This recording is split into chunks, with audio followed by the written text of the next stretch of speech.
po, magandang tanghali. Ako ay gagawang video, guys. Kain po tayo. Pumunta ako ganina simbahan, guys. Bumili ako ng mangga at gulay. Ngayon, guys, nakita ko yung mangga, si paborito ko, bumili ako. Gusto ko ni Mami Stevie. Unlike andit, guys, 82 pesos. Dahil siyempre, galing tayo sa sakit, naghanap tayo ng masarap para magkaroon tayo ng lakas. Paborito ko talaga hinog na mangga. Ngayon, sabi ng kasama ko, siya yung na yung pinatikim ko. Sabi niya, mahal, ayan. Mahal. Hindi daw matamis. Oh.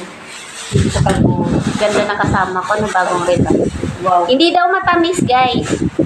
Hindi daw, tikman natin. Kung matamis ba. Guys, Diba? Anong kilo naman? ang mahal nga ng 82 pesos, kala kong masarap, balat lang pala. Parang pag-ibig, pag tinikman mo, maasim. Guys, ayun na po to. Ang mukha na kasama. May bagong. Ang mukha na kasama ko. Aray ko, nakakadag. Ayan, ang mukha na kasama ko. Oh. Ayan. Kagat daw, day. Kagat. Tapos iharap mo. Ang asim.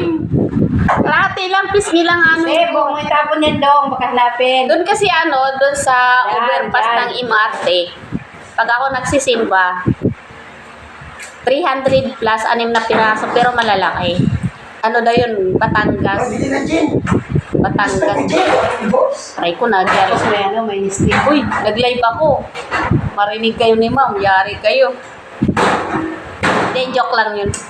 Asim, pero tising ko para kahit pa paano, man ako sa 82 pesos. Dadali ko nga itong isa, luma ng amin kung ano. Balitan mo. Sige. 1980 ko pa yun. Asim. Sige, sige. Para din naman yan sa inyo. Grabe asim. Akala kong matamis. Hinog pala siya, guys, sa karburo. Yung doon sa doon sa may Ilaw pa to, overpass. Tapos, binilog sa Carboro. Kaya bukas ang inog na. Try, ngayon ko lang, kasi nakita ko, parang sabi ko, ang sarap. Tapos, guys, bumili ako doon sa kanto ng Colgate, doon sa tindahan. Yung binili mo nung una dahil tamis yun eh. Ganun. Alam nyo, guys, na nasa kanto na ako, balikon ako dito sa trabaho ko.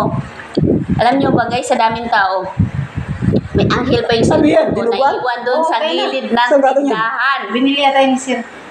Tapos, hawak ko yung barya sa kabila, hawak na may yung buong pera sa kabila at saka